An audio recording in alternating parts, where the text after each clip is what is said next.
Bien, chers frères et sœurs en Christ, le Seigneur soit avec vous.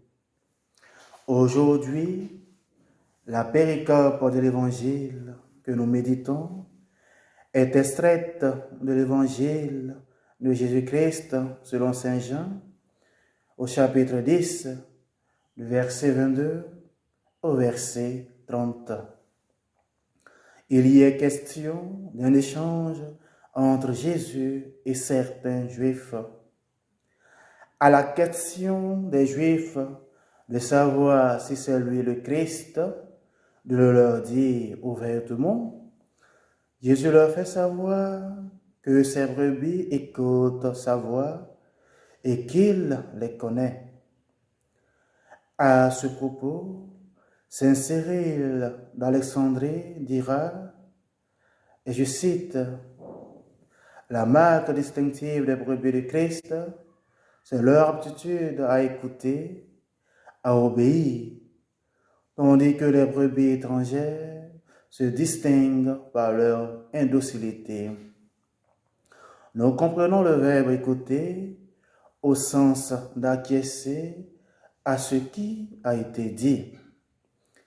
Et ceux-là qui l'écoutent sont connus de Dieu, car être connu signifie être uni. Il n'y a personne qui soit entièrement ignoré de Dieu.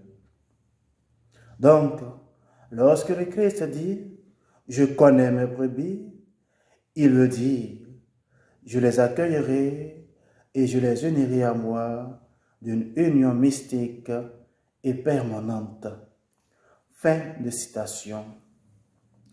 Il s'agit donc pour nous de voir si nous sommes des brebis étrangères ou des brebis du Christ.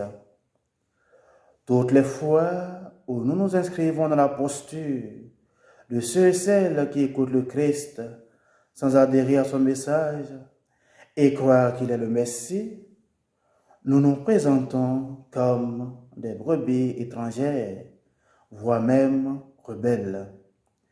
Mais toutes les fois où nous écoutons notre Seigneur Jésus-Christ et nous laissons sa parole nous transformer, afin de donner une orientation décisive à notre vie, nous sommes ces brebis.